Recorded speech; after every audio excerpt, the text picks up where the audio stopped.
ಯಾರೂ ಅದ್ರ ಬಗ್ಗೆ ಚರ್ಚೆ ಮಾಡ್ತಿಲ್ಲ. ಮೀಡಿಯಾದವ್ರು ಮಾತ್ರ ಚರ್ಚೆ ಮಾಡ್ತಿದ್ದಾರೆ ಅನ್ಸುತ್ತೆ. ನನಗೆ ಗೊತ್ತಿರೋಂಗೆ ರಾಜಕೀಯ ವಲಯದಲ್ಲಿ ಯಾರೂ ಅದ್ರ ಬಗ್ಗೆ ಚರ್ಚೆ ಮಾಡ್ತಿಲ್ಲ. ಈಗ ಅದು ಸೆಟಲ್ಡ್ ಇಶ್ಯೂ. ಈಗ ರಾಜ್ಯದಲ್ಲಿ ಬೇರೆ ವಿಷಯಗಳಿದೆ, ಅದನ್ನು ನೋಡಬೇಕು. ಬಜೆಟ್ ಬರ್ತಾ ಇದೆ, ಫೈನಾನ್ಷಿಯಲ್ ಸಿಚುವೇಶನ್ ಕೂಡ ಮೊದಲಷ್ಟು ರೆವೆನ್ಯೂ ಬರ್ತಾ ಇಲ್ಲ, ಕೇಂದ್ರ ಸರ್ಕಾರ ಕೊಡಬೇಕಾದ ಹಣಗಳು ಕೊಡ್ತಿಲ್ಲ. ಸೊ ಹಾಗಾಗಿ ಅದ್ರ ಬಗ್ಗೆ ಹೆಚ್ಚು ಗಮನ ಕೊಡಬೇಕು.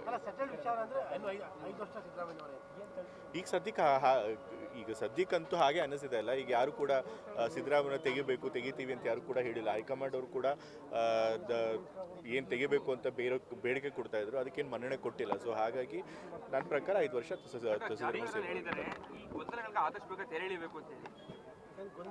ನನ್ನ ಪ್ರಕಾರ ಏನೂ ಗೊಂದಲ ಇಲ್ಲ. ಏನು ಗೊಂದಲ ಇದೆ ಅಂತ ಸರ್ನೇ ಕೇಳಬೇಕು. ನನ್ನ ಪ್ರಕಾರ ಹೈಕಮಾಂಡ್ ಅವರು ಕ್ಲಿಯರ್ ಆಗಿ ಸಿಗ್ನಲ್ ಕೊಟ್ಟಿದ್ದಾರೆ. ಅವರು ಬಾಯ್ಬಿಟ್ಟು ಹೇಳದೇ ಇರ್ಬೋದು, ಬಟ್ ಅವ್ರಿಗೆ ಕ್ಲಿಯರ್ ಆಗಿ ಸಿಗ್ನಲ್ ಕೊಟ್ಟಿದ್ದಾರೆ. ನಾವು ಇವಾಗ ಸದ್ಯಕ್ಕೆ ಯಾವುದೇ ಲೀಡರ್ಶಿಪ್ ಚೇಂಜ್ ಮಾಡಲ್ಲ ಅಂತ ಹೇಳಿ. ಸೊ ಹಾಗಾಗಿ 5 ವರ್ಷ ಸಿದ್ದರಾಮಯ್ಯ ಅವರು ಮುಖ್ಯಮಂತ್ರಿಗಳಾಗಿರ್ತಾರೆ ಅಂತ ನಾನು ನಂಬ್ತೀನಿ.